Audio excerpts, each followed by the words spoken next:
భరతవేదముగ నిరతనాట్యముగ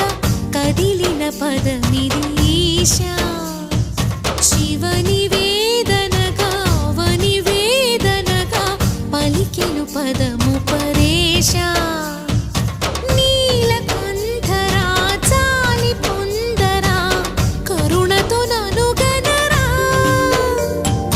నీలకందరా శైలమందిరా మొరవిని బదులిడరా నగజా మనోజ జగదీశ్వరా బాలేందు శేఖరా శంకరా భరతవేదముగ నిరతనాట్యముగ కదిలిన పదమిది ఈశా